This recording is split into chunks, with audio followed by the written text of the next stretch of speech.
You're just a nobody. Emma, my son's fiancée, sneered at me across the dinner table, her laugh cutting like a knife. Everyone froze. Her mother, Sophia, smirked in approval. I sat there, gripping my fork, rage simmering beneath my calm exterior. They thought they knew me, old, irrelevant John Kelly. They were wrong. Soon, they'd find out. And when her mother Googles my name, their world will crumble.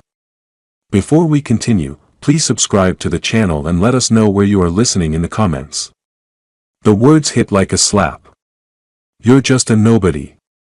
Emma's voice sliced through the chatter of the dinner table, her laugh sharp and cruel. The room froze. My fork hovered over the plate, mashed potatoes clinging to its tines.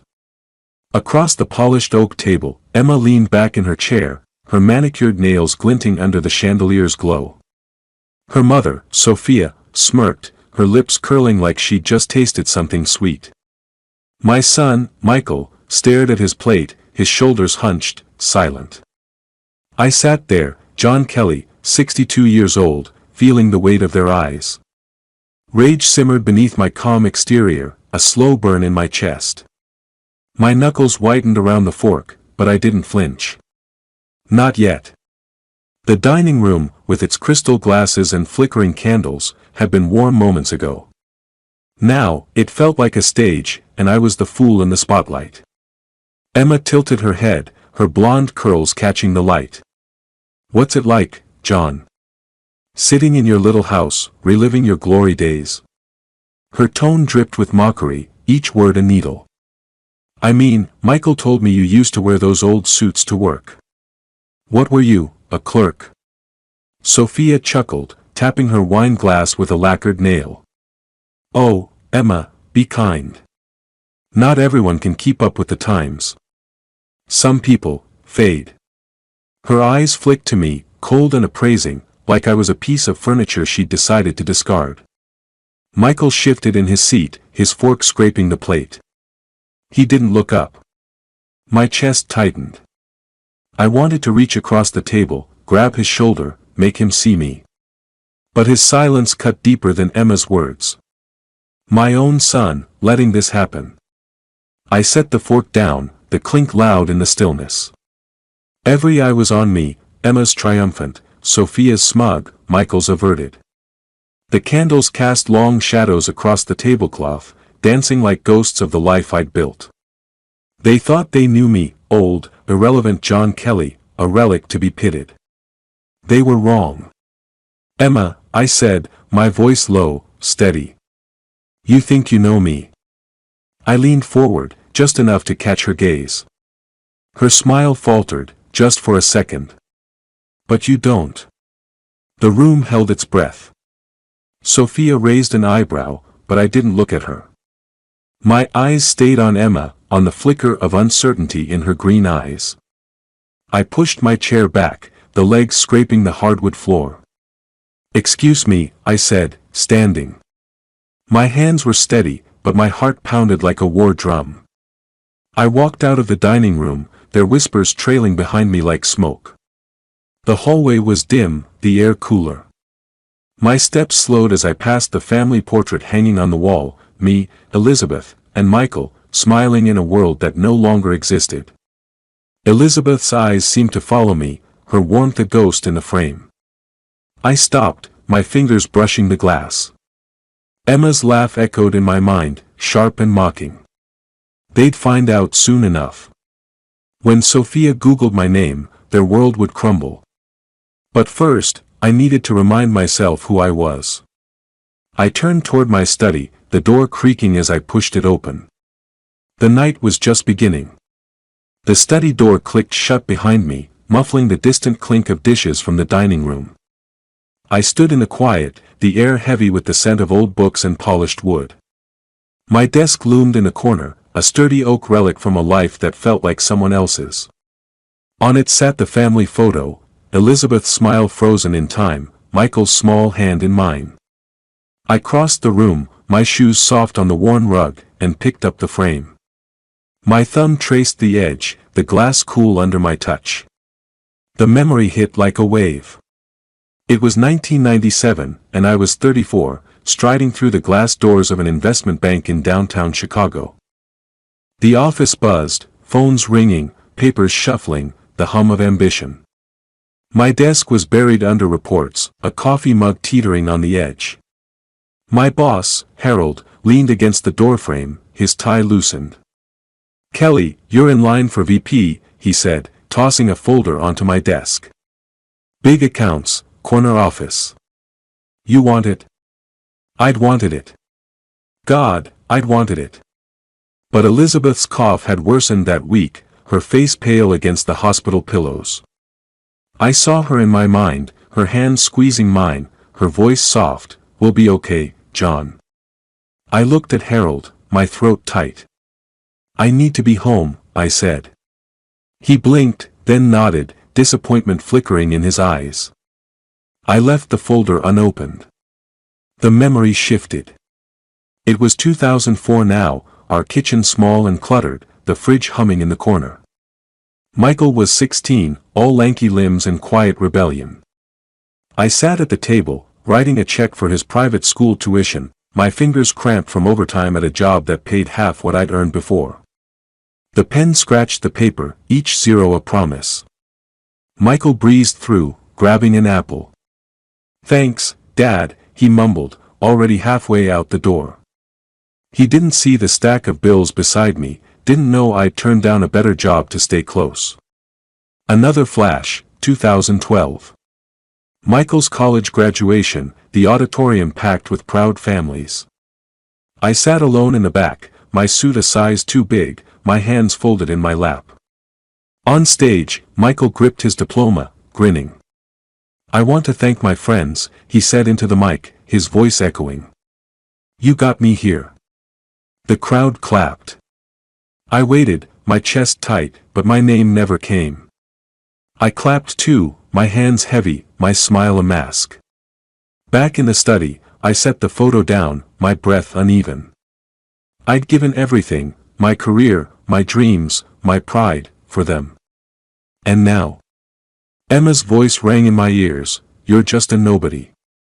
Michael's silence stung worse. I'd become invisible, a shadow in my own life. I sank into the chair, the leather creaking under me. My eyes fell on the desk drawer, half open, a corner of my old address book peeking out. I pulled it free, the leather cover worn soft, the pages yellowed. It smelled of time, of deals closed and promises kept. This book held names, people who'd once called me a force, a man who could move mountains. I hadn't opened it in years. My fingers traced the names, each one a thread to a past I'd buried. I wasn't that man anymore, or was I? Emma and Sophia thought they could bury me with their words, but they didn't know the weight I'd carried, the strength it took to let go of glory for love. I flipped a page, then another, my pulse quickening. There, Frank Sullivan. A name that could change everything. I stopped, my thumb pressing the paper. A smile tugged at my lips, small but real. The rage from the dining room was still there, but now it had focus. I closed the book, the sound sharp in the quiet. Standing, I slipped it into my pocket and headed for the door. The phone was in the living room, and I had a call to make. The living room was dim, the torchlight casting a soft glow across the old couch. I stood by the coffee table, the address book heavy in my hand, its leather warm from my grip. The phone sat on the side table, a black cordless relic that hadn't rung in weeks. My thumb hovered over the buttons, the numbers from Frank Sullivan's page burned into my mind. Emma's sneer echoed in my head, "You're just a nobody," and my jaw tightened. I wasn't that man. Not anymore. I dialed, each beep loud in the quiet. My heart thudded, a mix of fear and fire. What if Frank didn't remember me? What if he did, but laughed? The line clicked, and a gruff voice answered. "Sullivan." "Frank," I said, my voice steadier than I felt. "It's John Kelly." A pause, then a low chuckle. "John Kelly, as I live and breathe. Been a minute, hasn't it? Too long." I forced a smile, though he couldn't see it. I need to talk. In person. You free tomorrow? Another pause, longer this time. What's this about, John? His tone shifted, curious, like he sensed the weight behind my words. Let's just say I'm calling in an old favor. I glanced at the address book, open to his name. You still at the club? Yeah. Noon work? His voice had an edge now, like he knew this wasn't just a catch-up. Noon's perfect. I kept it short, my fingers tightening on the phone. See you then. Looking forward to it, Kelly. The line went dead. I set the phone down, my breath slow and deliberate. The room felt smaller, the air charged. I crossed to the window, the curtains half drawn, and looked out at the street. The neighborhood was quiet, the lawns manicured, the houses glowing with lives I'd never know. My reflection stared back, eyes sharp in the glass. For the first time in years, I recognized myself. A memory flickered, 1995, a sleek Chicago restaurant, all dark wood and clinking glasses. I was 32, my suit crisp, my handshake firm. Across the table, a client leaned forward, his pen poised over a contract. You drive a hard bargain, Kelly, he said, but his smile was respectful. I'd closed the deal in 20 minutes, the waiters nodding as I passed. That man, confident, unstoppable, felt close again, his pulse beating in my veins. I turned from the window, the address book still in my hand. Emma and Sophia thought they'd broken me, but they'd only woken me up. Michael's silence hurt, but I'd show him who his father was. I wouldn't lose him to their poison. I slipped the book into my pocket, its weight like a key to a door I'd locked long ago. Tomorrow, Frank would open that door, and I'd walk through. I didn't know what he'd tell me, about Sophia's secrets, Emma's games, or something else entirely, but it was a start. I grabbed my coat from the rack, the fabric soft and familiar. The night air would clear my head. I stepped outside, locking the door behind me. The stars were bright overhead, sharp against the black, like they were watching. I climbed into my car, the engine humming to life. Frank was waiting, and I was ready. The stars were still sharp overhead as I pulled into the parking lot of the golf club, their light a faint promise in the spring dusk. I cut the engine, my hand lingering on the keys. The address book rested in my jacket pocket, its weight a reminder of the man I used to be. I stepped out, the gravel crunching under my shoes, and adjusted my tie. The club's glass doors gleamed ahead, reflecting the manicured greens and the elite who glided across them. This was their world, Sophia's, Emma's. But today, I was stepping into it. Inside, the air smelled of polished wood and expensive cigars. The bar was tucked in a corner, its marble counter catching the afternoon sun.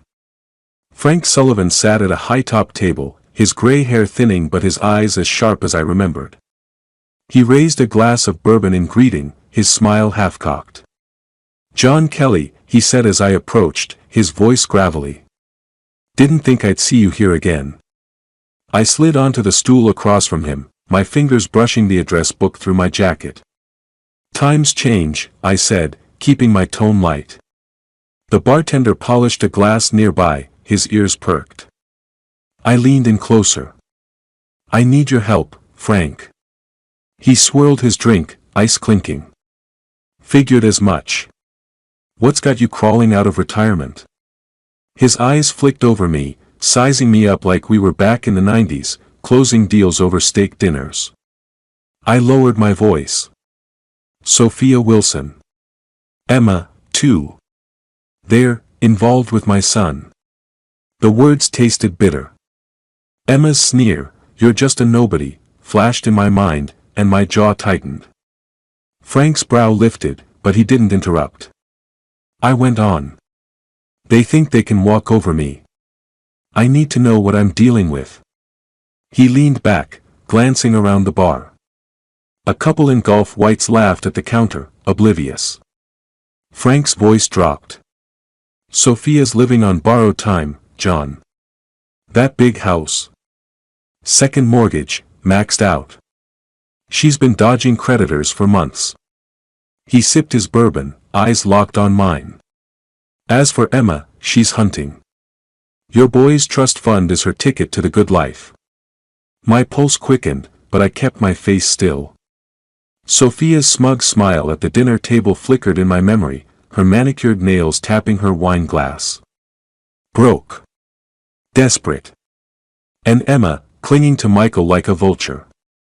I felt a spark of something, anger, yes, but also clarity. They weren't untouchable. How bad is it? I asked, my voice low. Sophia's debt. Frank chuckled, but there was no humor in it. Bad enough that one wrong move could sink her. She's banking on Emma's marriage to bail her out. He paused, his fingers drumming the table. You sure you want to play this game, Kelly? It's not the old days. I met his gaze, my hand slipping into my pocket to touch the address book. I'm sure. He studied me, then nodded. All right. But you didn't hear this from me. He slid a business card across the table, the edge catching the sunlight. Call this guy. He's got details, bank records, the works. Discreet. I picked up the card, its surface smooth under my thumb. A key, maybe, to unlocking their facade. I pulled out my pen and jotted a note in the address book, the scratch of ink loud in my ears. The light from the bar's windows glinted off the glass table, sharp and clear, like my thoughts. I wasn't just reacting anymore. I was moving. Thanks, Frank, I said, pocketing the card. I owe you. He waved a hand, his smile wry. Just don't get yourself in too deep. He drained his glass and stood, clapping my shoulder. Good seeing you, John. I watched him go, his silhouette blending into the crowd of tailored suits and clinking glasses. My chest felt lighter, but my mind raced. Sophia's debts. Emma's greed. Pieces of a puzzle I could use. But Michael, would he see through them, or turn away from me? The thought stung, but I pushed it down. One step at a time. I stood, the address book a steady weight against my heart. Outside, the air was cool, the stars fading into the afternoon haze. I slid into my car, the business card in my hand. Its edges were crisp, promising answers. I turned it over, my eyes narrowing. The game was on, and I was ready to play. The study was quiet, the desk lamp casting a warm pool of light across my laptop. The business card from Frank lay beside it, its corners sharp, a key to the door I was about to open. I leaned back in my chair, the leather creaking, and stared at the screen. The cursor blinked in an empty document, waiting. Emma's voice echoed in my mind, "You're just a nobody," and a slow smile spread across my face. Not tonight. I started typing, the keys clicking softly. A formal invitation to a charity auction, addressed to Sophia Wilson. The words flowed easily, "Esteemed guest, honor of your presence, keynote address." I chose each phrase carefully, crafting a trap she couldn't resist. Sophia, with her puffed-up pride, would leap at the chance to shine in front of Chicago's elite. But I knew what Frank had told me, her accounts were dry, her facade a house of cards. One public promise, one failed payment, and the whispers would start. My fingers paused, hovering over the keyboard. I pictured Sophia opening the envelope, her eyes lighting up at the embossed letterhead I'd mocked up. She'd preen, maybe call Emma to brag. "This is my moment," she'd say, her voice dripping with self-importance. But when the auctioneer called for her pledge, her card would fail. The crowd would murmur, their eyes sharp with judgment. Her perfect mask would crack. I leaned forward, my pulse quickening. The plan was simple but brutal. Sophia's humiliation would ripple, shaking Emma's confidence, maybe even her grip on Michael. But a pang hit me, Michael. What if he blamed me? What if this pushed him further away? I gripped the edge of the desk, my knuckles pale. No. I couldn't stop now. They'd mocked me, dismissed me. I'd show them who John Kelly was. I hit print, the machine humming to life. The paper slid out, crisp and clean, no signature, no trace. I folded it carefully, sliding it into an envelope I'd bought that morning, plain, unremarkable. My pen scratched her address, each letter deliberate. The envelope felt heavy in my hands, like a grenade with the pin half pulled. I stood, the chair scraping the floor, and glanced at the clock. Just past 6. The postbox was a short walk, and I wanted this done tonight. I slipped the envelope into my coat pocket and opened the study door. It creaked, a low groan that felt like the house itself was waking up. The hallway was dim, the family photo on the wall catching the light. Elizabeth's smile steadied me. This was for her, too, for the life we'd built, the sacrifices they'd trampled. Outside, the air was crisp, the streetlights buzzing faintly. The postbox stood at the corner, its blue bulk solid in the dusk. I walked quickly, my breath fogging in the March chill. The envelope pressed against my chest, a secret I was about to unleash. I reached the box, my hand on the handle, and paused. In my mind, I saw Sophia again, her face paling as she opened the letter, her fingers trembling. "Emma," she'd say, her voice bright with pride, "they've chosen me." She had no idea. I pulled the handle, the slot yawning open. The envelope dropped with a soft thud. Done. A rush hit me, part thrill, part guilt. I'd crossed a line, and there was no going back. Headlights swept the street, and I stepped into the shadows. A car slowed, Emma's sleek BMW, unmistakable. My heart jumped. Had she seen me? The car rolled past, her silhouette vague through the tinted windows. I exhaled, my hands clenching. She hadn't stopped. But the sight of her, so close, lit a fire in me. This was just the beginning. I turned back toward the house, the night closing in. The game was moving, and I was no longer the prey. The banquet hall's glow spilled onto the sidewalk as I approached, the red carpet leading to glass doors that reflected the city's skyline. Emma's BMW pulled up just ahead, its engine purring before it parked. I adjusted my tie and slipped inside, keeping to the shadows near the entrance. The air was thick with perfume and the clink of champagne flutes, the crowd a sea of sequins and tailored suits. I stayed by a column, my eyes scanning for Sophia. The trap was set, and I was here to watch it spring. The hall was a spectacle, crystal chandeliers casting prisms on the walls, a string quartet humming in the corner. Sophia stood on a raised platform, her emerald gown catching the light as she smiled at the podium.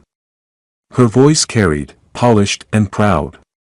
"This cause means so much to me," she said, her hands gesturing grandly. "I'm thrilled to pledge $50,000 tonight." The crowd clapped, but I saw the auctioneer's assistant frown, her tablet glowing as she tapped the screen. My pulse quickened. I leaned against the column, my fingers brushing the address book in my pocket. The assistant whispered to the auctioneer, who stepped forward, his smile tight. "Mrs. Wilson," he said, his voice amplified, "there seems to be an issue with your payment." Sophia froze, her hand mid-gesture. The room stilled, the quartet's notes fading. "An issue?" she repeated, her laugh brittle. "That's impossible. Try it again." The auctioneer glanced at his assistant, who shook her head. "I'm sorry, ma'am. The transaction was declined." His words hung in the air, sharp as a blade. Whispers rippled through the crowd, heads turning. Sophia's face flushed, her eyes darting to the sea of faces. "This is a mistake," she snapped, her voice cracking. "I'll handle it later." The auctioneer nodded, but the damage was done. Guests leaned toward each other, their murmurs growing. I caught fragments, overextended, living beyond her means. Sophia gripped the podium, her knuckles white, her smile a mask slipping fast. In the corner, Emma pulled Michael aside, her face twisted with fury. "This is your fault," she hissed, her voice low but venomous. "Your family's dragging us down." Michael's shoulders slumped, his hands raised in defense. "Emma, I didn't," he started, but she cut him off, her heels clicking as she stormed toward Sophia. My chest tightened. Seeing Michael caught in her claws hurt, but Sophia's fall was sweeter. I'd done this, plotted, waited, struck. The letter had worked, luring her into a spotlight she couldn't afford. But the sight of Michael's bowed head gnawed at me. What if he hated me for this? I pushed the thought away, focusing on Sophia's unraveling. I edged toward the side doors, the wood cool under my palm. Part of me wanted to stay, to drink in every second of her humiliation, but I'd seen enough.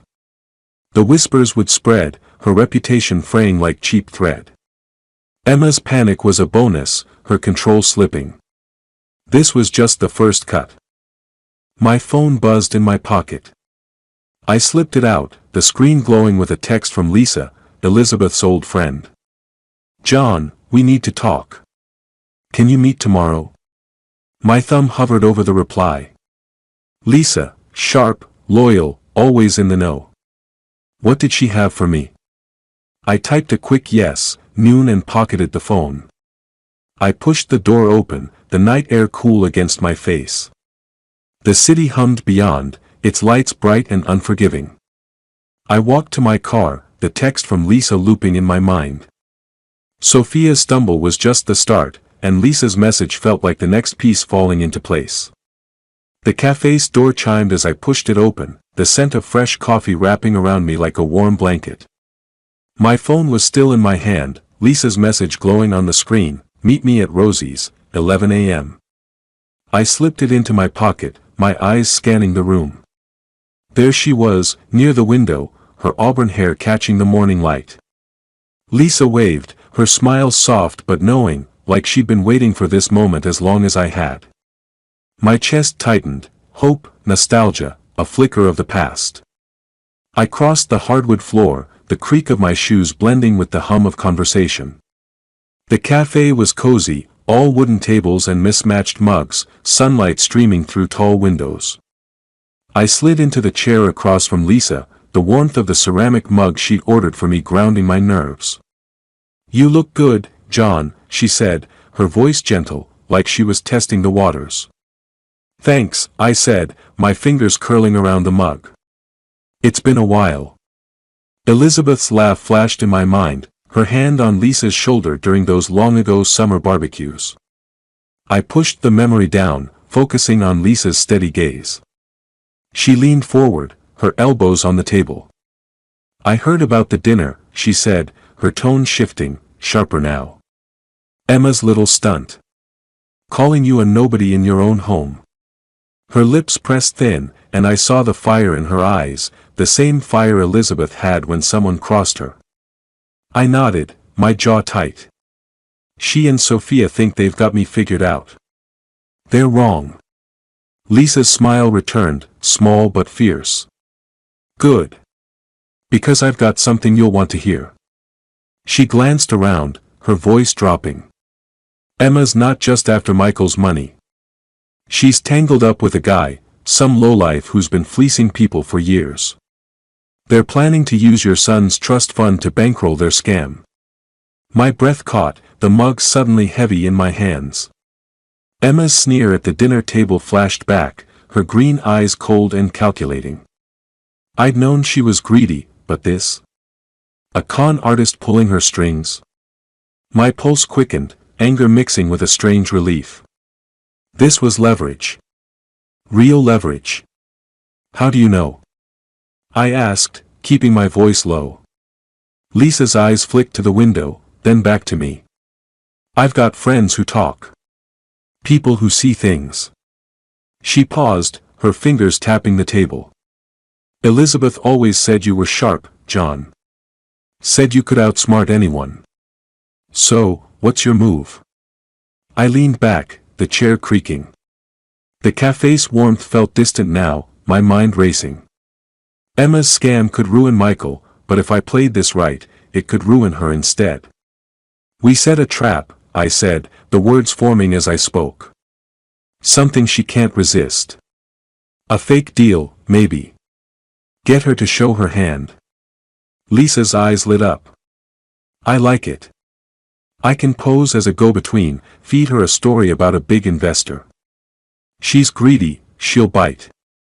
She reached into her purse and pulled out a faded photo, sliding it across the table. Elizabeth and Lisa, laughing on a beach, their hair whipped by the wind. For luck, she said softly. And because she'd want us to do this. I touched the photo, my throat tight. Elizabeth's smile was a lifeline, a reminder of why I was fighting. She would, I said, my voice rough. I slipped the photo into my pocket, next to the address book. Who do we need to pull this off? Lisa's smile turned sly. I've got a name. Old contact of yours, actually. She handed me a napkin, her handwriting neat and precise. I glanced at it, keeping it angled from the other patrons. A name, but I didn't read it aloud. Not here. Perfect, I said, folding the napkin and tucking it away. The plan was taking shape, a web I'd weave around Emma. But Michael's face, his silence at the dinner, gnawed at me. What if he didn't see the truth? What if he chose her? I pushed the fear down, focusing on Lisa's steady gaze. We stood, the table wobbling slightly as we pushed our chairs back. Outside, the spring air was crisp, the street bustling with midday shoppers. As we stepped onto the sidewalk, something slipped from my pocket, a business card, yellowed with age, fluttering to the ground. I bent to pick it up, my fingers brushing the familiar name. A slow smile spread across my face. This was the key I needed. I sat in my study, the old business card between my fingers, its edges worn but the name still clear. My phone buzzed on the desk, Lisa's message lighting up the screen, in the office. She's here. My pulse jumped, a steady thrum in my chest. Emma was walking into the trap, and I was miles away, orchestrating it all. The address book lay open beside me, a reminder of the man who'd closed deals with a handshake. That man was back. I leaned back, the chair creaking, and pictured the scene Lisa had described. A sleek Chicago office, all glass walls and polished steel, the kind of place Emma would feel at home. Lisa, posing as an investor's assistant, would be offering her a deal too good to pass up, a high-stakes venture that needed connected partners. Emma, greedy and blind, would take the bait. My phone buzzed again. She's talking. Recording now. I exhaled, my fingers tightening on the card. Lisa was good, better than good. She'd play Emma like a fiddle, and every word would be caught on tape. I stood, pacing the study, the rug soft under my shoes. The air smelled of wood polish and time, the family photo on the desk watching me. Elizabeth's eyes seemed to urge me on. I imagined Emma in that office, her blonde curls perfect, her smile all charm. I know just the person, she'd say, tossing out the name of her con artist partner like it was a business card. She wouldn't suspect Lisa's hidden recorder, wouldn't see the net closing. The thought sent a thrill through me, but a shadow followed. Michael. If I sent him this recording, would he believe it? Or would he cling to Emma, shutting me out for good? My steps slowed, my hand brushing the address book. Elizabeth had always believed in me. I had to trust Michael would too. Another buzz. Got it. She named him, Vincent Cole. Sending you the file. My heart leaped. Vincent Cole, a name I could use, a thread to pull. I opened my laptop, the screen glowing in the dim room. The file arrived, a tiny audio clip that held Emma's downfall. I didn't play it, not yet. Instead, I pulled a blank envelope from the drawer and slipped a USB drive inside. No note, no signature. Michael would get it anonymously, delivered to his office tomorrow. I sealed the envelope, my hand steady but my mind racing. Emma's voice, her betrayal, would hit Michael like a freight train. But what then? Would he confront her, or bury it? I pushed the doubt away, focusing on the task. The USB felt like a key, unlocking the truth I'd been chasing. I slid the business card into the drawer, its job done for now. The address book stayed on the desk, a silent partner in this game. I grabbed my coat, the envelope tucked inside. The postbox was a quick drive, and I wanted this done before I lost my nerve. The hallway was quiet as I passed the family photo, Elizabeth's smile a steadying force. I opened the front door, the evening air cool against my face, and stepped outside. Headlights flashed down the street, and I froze. Sophia's car, unmistakable with its gleaming chrome, was parked outside Michael's house, 2 blocks away. My grip tightened on the envelope. What was she doing there? Was she rallying, trying to salvage her crumbling empire? The sight of her car was a spark, igniting a new wave of resolve. Emma was teetering, and Sophia was next. I climbed into my car, the engine humming to life. The envelope pressed against my chest, a promise I'd deliver. But Sophia's presence was a warning, time was running out, and the game was far from over. Sophia's car gleamed under the streetlight, its chrome bumper a stark contrast to the quiet of Michael's suburban street. I stood in the shadows, my breath shallow, the envelope with the USB still in my coat pocket. From inside Michael's house, raised voices spilled out, Sophia's, sharp and frantic, cutting through the evening air. My plan had hit her hard, and she was flailing. I edged closer, the grass damp under my shoes, and pressed myself against the hedge. The words were clear now, and they were about me. Inside Sophia's house, just hours earlier, the scene had been chaos. I pictured it vividly, piecing it together from the whispers I'd set in motion. She'd torn open a letter, its letterhead official, the words brutal, her debts, her missed payments, splashed across a local gossip column for all of Chicago's elite to see. Her hands would have shaken, the paper crumpling as she screamed into her phone, blaming everyone, her accountant, her lawyer, even Emma. But the truth was out, a wound I'd inflicted with a few well-placed calls and a leak to the right people. Her empire of appearances was crumbling.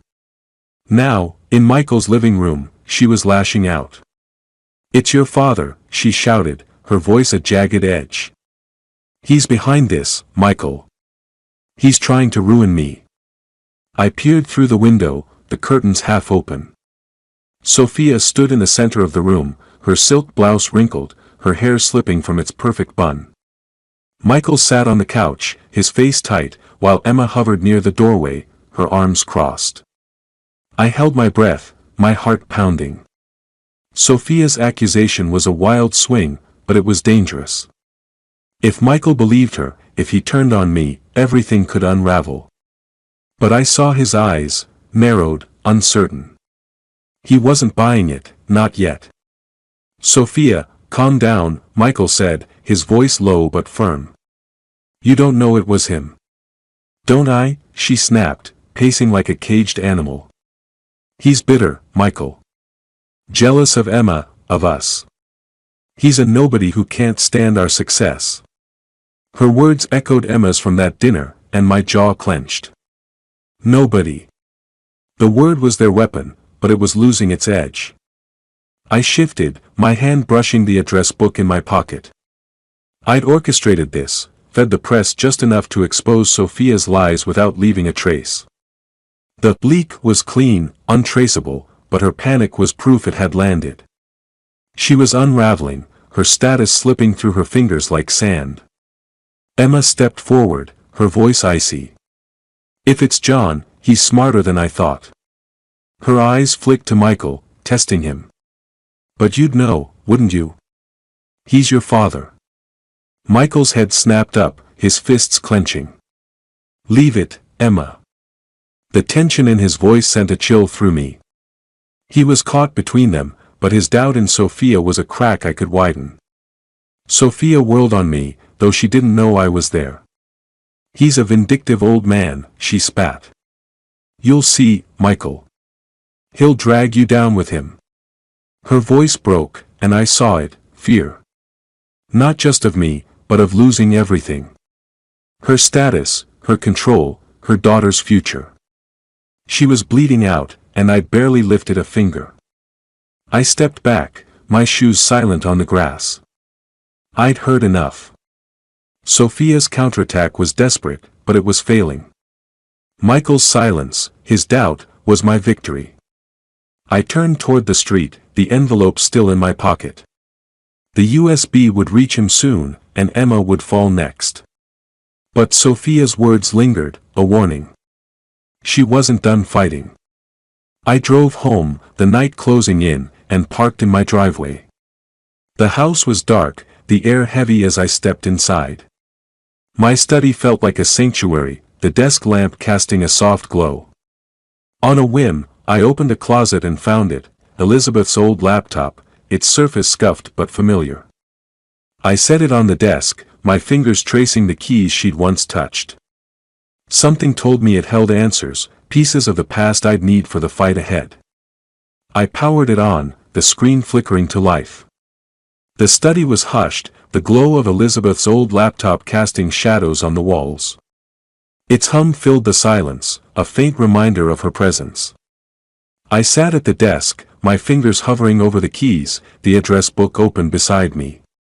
The screen flickered, showing a folder labeled Family, her files, her memories. My chest tightened, but before I could open it, my phone buzzed. Lisa's name flashed. I answered, my voice low. What's happening? Sophia's losing it, Lisa said, her tone sharp with excitement. She's at home, digging through your past. Googling you like her life depends on it. A pause, then a soft laugh. She's about to find out who you really are. I leaned back, a slow smile spreading across my face. The image was vivid, Sophia, her perfect nails clicking frantically on her keyboard, her eyes wide as she uncovered the truth. I could almost see her, perched in her opulent office, the chandelier above her dimmed by her panic. My past, decades in the investment bank, deals that shaped Chicago's skyline, sacrifices for Elizabeth and Michael, was no secret to those who looked. But Sophia and Emma hadn't looked. They'd seen only a tired old man, a nobody. Now, the truth would hit like a tidal wave. I pictured her screen, articles about my early career, my name in bold next to million-dollar contracts. A profile in a local paper, praising my quiet charity work after I'd stepped away from the spotlight. A photo of me at a gala, Elizabeth on my arm, her smile brighter than the flashbulbs. Sophia's world, built on status and lies, would crumble as she realized her mistake. Thanks, Lisa, I said, my voice steady. Let me know how it lands. I hung up, my gaze drifting to the laptop. I clicked the family folder, revealing photos and letters, but my mind was on Sophia. I saw her now, her face paling as she scrolled, her coffee cup forgotten, spilling on her desk. She'd thought me irrelevant, a shadow to mock. Now, she'd see the man who'd outplayed her. Hours later, I stood in Michael's living room, the air thick with tension. The family photo from my house seemed to echo in the one on his mantel, us, years ago, smiling. Sophia and Emma stood before me, their faces strained. Michael lingered by the couch, his eyes flickering between us, a new weight in his gaze. Respect, maybe. I held the photo of Elizabeth Lisa had given me, its edges soft in my hand, her strength grounding me. Sophia stepped forward, her voice trembling. John, we didn't know, she said, her usual poise gone. Your career, your life, we misjudged you. I'm sorry. Her eyes begged, but they were hollow, grasping for control she'd lost. Emma nodded, her hands twisting a bracelet.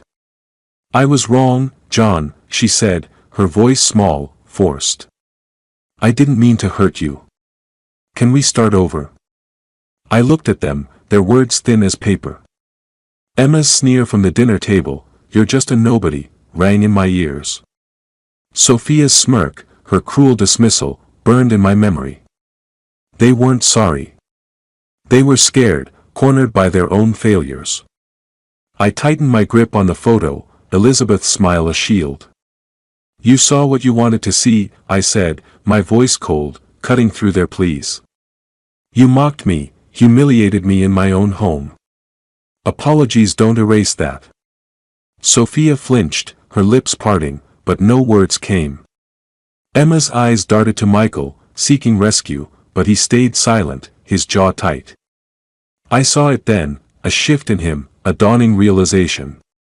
He was seeing me, really seeing me, for the first time in years. My heart ached, but I stood firm, the address book in my pocket a quiet ally. John, please, Sophia tried again, her voice cracking. We can make this right. I shook my head, stepping toward the door. It's too late for that. My eyes met Michael's, and for a moment, we held each other's gaze. There was pain there, but also something new, understanding. I turned, my hand on the doorknob, and walked out. Lisa was waiting by my car, her arms crossed, her smile soft but knowing. The evening air was cool, the streetlights buzzing faintly. You did it, John, she said, her voice warm. They're done. Now what? I paused, the photo still in my hand, Elizabeth's presence steadying me. Now, I said, we talk about what's next. Lisa nodded, gesturing to her car. I followed, my steps lighter, the night opening before us like a new chapter. The park was quiet, the morning sun filtering through budding trees, casting dappled light on the path. I sat on a bench beside Lisa, a paper coffee cup warming my hands. The air smelled of fresh grass and spring. A world waking up. Lisa's presence was steady, her shoulder brushing mine as we talked, her voice a soft anchor after the storm. She'd been waiting by my car last night, her offer to talk pulling me here, to this moment of calm after the chaos. Emma's gone, Lisa said, sipping her coffee. She broke off the engagement this morning. Packed her things and left Michael's place. Her eyes met mine, a spark of triumph in them. And Sophia? She's a ghost now. The country clubs blacklisted her, and her so-called friends won't return her calls. I nodded, the weight of it settling in. Sophia's empire, built on borrowed money and borrowed time, had collapsed. Emma's schemes, her con artist partner exposed, had crumbled under the truth I'd sent Michael on that USB. I'd won, but the victory was bittersweet. Michael's silence at the dinner table, his bowed head as Emma and Sophia tore into me, still stung. I wanted him back, not just his respect. Lisa set her cup down, her hand resting on the bench. You're quiet, she said, her tone gentle. What's on your mind? I looked at the coffee, steam curling in the cool air. Michael, I said. I got their respect, Lisa, but I don't know if I've got him. My voice was rough, the fear I'd buried rising. What if he can't forgive me for this? She touched my arm, her fingers light but firm. Give him time, John. He's seeing you now, really seeing you. That's a start. Before I could answer, my phone buzzed. A text from Michael, Dad, can we talk? At the house. Please. My heart jumped, hope and dread tangling in my chest. I showed Lisa the screen, and she smiled. Go, she said. He's ready. I drove to Michael's house, the streets familiar but heavy with memory. His front door was open when I arrived, the living room warm with morning light. A photo of us, me, Elizabeth, Michael as a boy, sat on the coffee table, its frame polished, like he'd been looking at it. He stood by the window, his shoulders tense, but his eyes met mine, clear and steady. Dad, he said, his voice breaking. I was blind. Emma, Sophia, they fed me lies, and I let them. But you, he stepped closer, his hands clenched. You were always there, sacrificing everything. I didn't see it. I'm sorry. The words hit like a wave, washing away years of distance. I swallowed, my throat tight. I just wanted you to know who I am, Michael, I said. Not for apologies. For respect. He nodded, his eyes bright. I do. I see you now. He reached out, his hand gripping mine, strong and sure. For the first time in years, I felt my son, not the shadow of him. We sat, talking longer than we had in years. He told me about Emma's lies, Sophia's desperation, and I listened, the rift between us closing. When I left, the photo on the table seemed brighter, like it held a new promise. Later, I met Lisa at the park again. She handed me a small key, its metal cool in my palm. Elizabeth's old office, she said. I've been holding on to it. We could use it, for a charity project, in her name. What do you say? I turned the key over, its weight a new kind of key, unlocking a future I hadn't dared imagine. I say it's time to start over, I said, my voice firm. Lisa's smile was warm, her presence a comfort I hadn't known I needed. I drove home, the key in my pocket, my mind on Elizabeth. The cemetery wasn't far, and I felt her calling. I needed to tell her it was done, that we were whole again. The road stretched ahead, the morning bright, and I let myself breathe. The cemetery gate creaked as I pushed it open, the evening air soft with the scent of blooming lilacs. Elizabeth's grave was tucked beneath an oak, its leaves whispering in the breeze. I knelt, setting a bouquet of her favorite daisies against the headstone, their petals bright against the gray stone. The key to her old office was heavy in my pocket, a promise I'd carried here. I touched the headstone, the granite cool under my fingers, and let the words come. I did it, love, I said, my voice low, meant only for her. I showed them. Emma, Sophia, they're gone. Michael's back, and he sees me now. My throat tightened, but I smiled. You'd be proud, Elizabeth. I fought for us. The sunset painted the sky in hues of gold and pink. Its light softening the edges of the world. I sat back, the grass damp beneath me, and let the memories flood in. The dinner, Emma's cruel laugh, Sophia's smirk, they'd thought me nothing, a relic to discard. But I'd unraveled their lies, piece by piece. The USB I'd sent Michael, exposing Emma's con. The leak that bared Sophia's debts. Lisa's help, her sharp mind turning my plans into reality. It had been a war, and I'd won. Sophia was a pariah now, her name a whisper of scandal in the circles she'd once ruled. Emma, stripped of her charm and her engagement, had slunk away, her schemes in tatters. I didn't gloat, not aloud, but the justice of it settled deep, a quiet satisfaction. They'd underestimated me, and it had cost them everything. Michael's apology echoed in my mind, his hand gripping mine, his eyes clear with regret and respect. That moment, more than Sophia's fall or Emma's defeat, was my true victory. My son was mine again, not lost to their poison. And Lisa, her friendship, her fire, had given me something new, a purpose beyond the fight. The key in my pocket was proof, a charity in Elizabeth's name, a legacy we'd build together. I didn't know if Lisa and I would be more than friends, but her presence was enough, a light I hadn't expected. I stood, brushing dirt from my knees. We're starting over, I told Elizabeth, my voice steady. Me, Michael, Lisa. We'll make you proud. The wind stirred, carrying the scent of daisies, and I felt her, not in the stone but in the air, the light, the quiet strength I'd carried through this. I walked to the gate, the cemetery's iron doors looming ahead. They weren't a barrier but an opening, a threshold to something new.